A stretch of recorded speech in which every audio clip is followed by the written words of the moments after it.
unang panahon, ang baybayin ng Pasay ay natural na bahagi ng Manila Bay. May mga mangroves at mga pangisdaan na umaasa sa yaman ng dagat. Ngunit noong dekada 1970, ipinanganak ang Boulevard 2000 Master Plan. Layunin ng proyektong ito na mag-reclaim ng libo-libong ektarya mula sa dagat para sa gagawing bagong urban center. Itinatag ang Philippine Reclamation Authority o PRA noong 1977 para pamahalaan ang proyektong ito.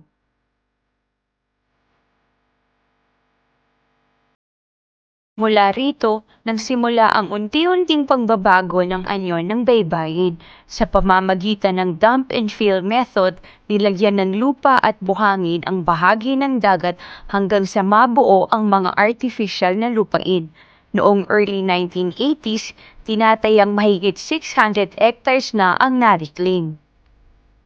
Dito itinayo ang Cultural Center of the Philippines, Folk Arts Theater at iba pang istruktura na parte ng ambisyosong cultural projects ng Marcos Administration. Ang layunin, gawing bagong mukha ng Maynila, isang bagong bayang industrial at cultural. Isa sa pinakamalaking personalidad sa likod ng proyektong ito ay si dating First Lady Imelda Marcos. Siya ang tinaguriang may edifice complex dahil sa kanyang silig pagpatayo ng mga monumental na gusali bilang simbolo ng modernisasyon at kultura. Noong 1981, naisipan niyang magpatayo ng Manila Film Center. Ang layunin ay gawing parang Cannes Film Festival ng France ang Pilipinas sa pamamagitan ng Manila International Film Festival. Gusto ni Imelda na makita ang bansa bilang sentro ng sining at pelikula sa buong rehiyon. Idinisenyo ng arkitektong si Froilan Hong, ang gusali ay hango sa arkitekturang klasikal na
pinilit na tapusin ng gusali upang maipagpatuloy ang festival. January 1982, itinuloy ang Manila International Film Festival. Dumalo ang ilang Hollywood celebrities at ipinakita ng gobyerno ang gusali bilang simbolo ng progreso.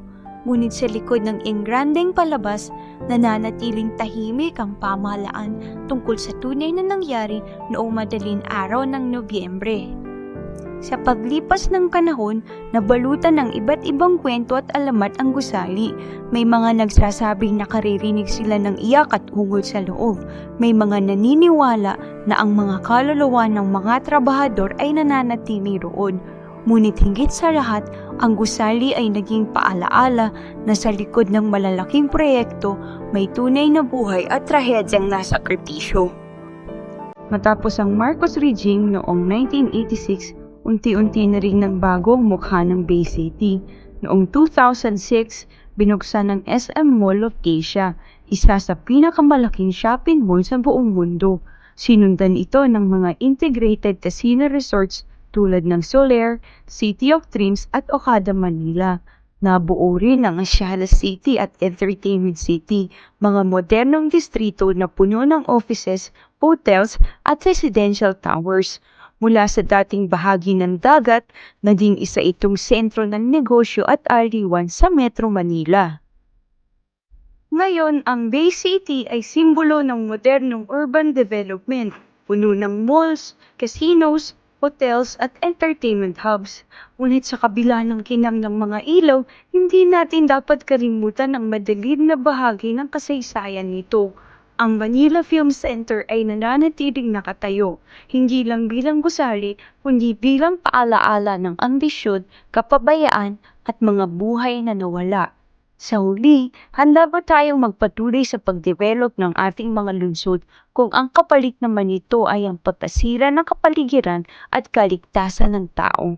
Ang kasaysayan ng Bay City at ng Manila Film Center ay nagbibigay sa atin ng malinaw na aral na dapat isaalang-alang hanggang ngayon.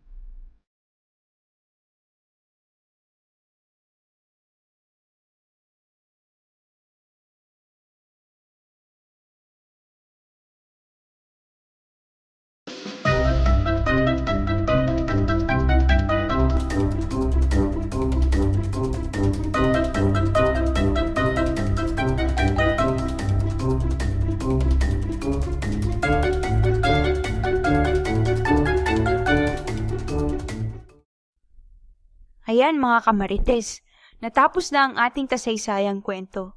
Sa channel na ito, pag-uusapan natin hindi lang ang mga sikat na bayani, kundi pati ang mga misteryo ng krimen, kababalaghan, pamahiin, at syempre ang mga tinatawag nating kwentong barbero. Kung may gusto kayong ipaimbestigang kwento, comment lang. Huwag kalimutang mag-like, share at subscribe.